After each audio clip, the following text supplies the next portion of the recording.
एक सुखी नाम का शिकारी हुआ करता था। उसका इस दुनिया में कोई नहीं था। वह खुद खुद के लेना था। उसे बस अपने शिकार से प्रेम था जिसे वह मार कर खा लेता या बेचकर कुछ पैसे कमा लेता। अकेलापन था, दुख था, मगर उसे देखकर कोई कह ना सकता कि वह परेशान हो। अपनी आधी जिंदगी अकेले काट लेने के बाद उसे ना ही किसी के प्यार की ज़रूरत थी और ना उम्मीद। मगर हर मनुष्य की तरह सुखी को भी कहीं न कहीं एक दोस्त की या किसी के साथ की कमी खटकती थी। उसके घर के आसपास के लोगों की आंखों में उस शिकारी के लिए दया भावना थी, मगर कोई उससे कोई खास रिश्ता नहीं रखते थे। आखिर वो पेशे से था तो एक शिकारी ही। सुखी को बस दो ही चीज़ें पसंद थी, एक उसका शिकार और दूसरा उनसे जुड़ी कहानियाँ बताना। आसपास के लोग भले ही ज़्यादा पसंद ना करते हों उसे, मगर उसकी दिलचस्प कहानियाँ बड़े चाव से सुनते थे। हफ्ते में 3-4 दिन कहानी सुनने की सभा तो बैठ ही जाती थी, मगर 2 हफ्तों से किसी ने उस शिकारी के शब्द नहीं सुने थे। सबके मुखचंद्र पर चिंता सी थी। एक दिन एक ठेले के सामने उस शिकारी को उसके पड़ोसी आनंद ने देखा।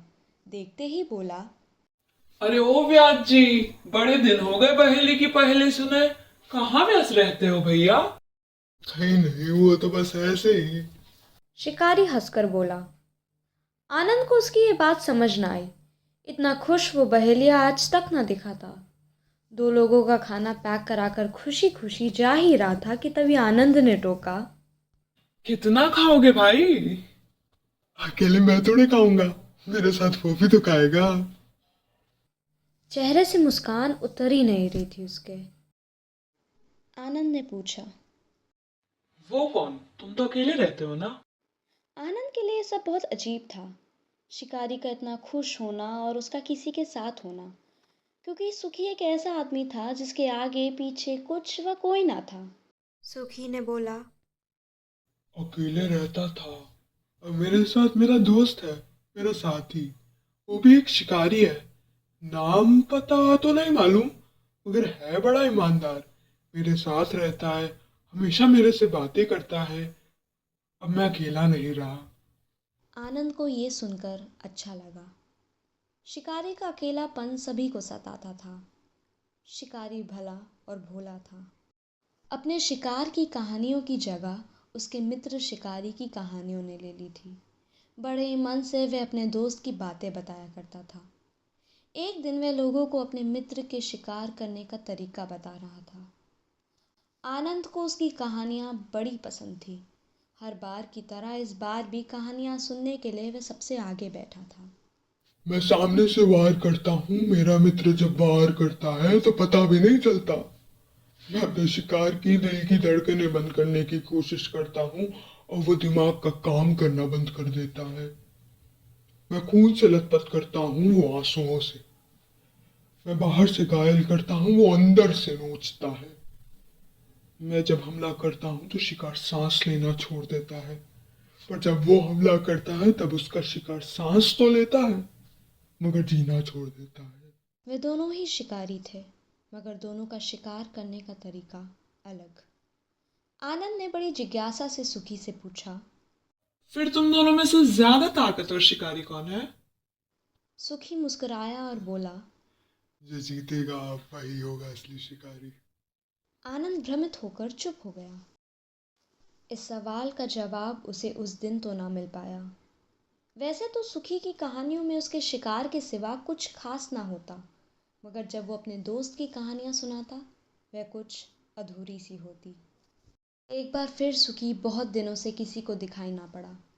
उसकी अधूरी कहानियों के सवालों ने ऐसे ही आनंद को परेशान कर रखा था। आनंद ने उसके घर जाने की सोची। घर पहुंचा, दरवाज़ा खटखटाया, मगर कोई ना आया, ना कोई आवाज़ आई। दरवाजे को बहुत देर पीटने के बाद उसे दरवाजे को तोड़ना सही लगा। जैसे ही दरवाज़ा खुला तो उसने देखा कि शिकारी कुर्सी पर बैठा था।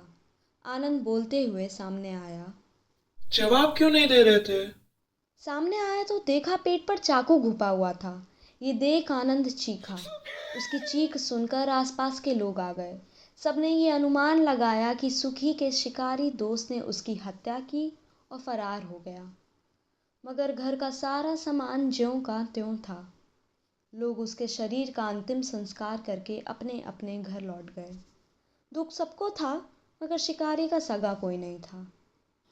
आनंद को उसकी अधूरी कहानियों के सवालों ने उसके घर की चौखट पर उसे एक बार फिर ले आया। चाकू को जब ध्यान से देखा तो वह वही चाकू निकला जो सुखी बड़े चाव से अपने शिकारी दोस्त के लिए लाया था और दुकानदार से बोला था, ये तोहफा मेरे दोस्त के लिए है, इसी से वो अपना अगला शिकार करेगा, इसलिए तनिक महंगा दिखाना। मगर किसी को क्या ही पता था कि वो सुखी को ही मार कर चला जाएगा। आनंद को ये बात सोचकर उसकी आंखें भर आईं। तभी वह रसोई घर की ओर देखा तो वहाँ बहुत सारा पैक्ड खाना पड़ा हुआ था। बहुत दिनों से रखा था तो बदबू भी मार रहा था। आखिर कौन था ताकतवर शिकारी? उसको उसका जवाब मिल चुका था।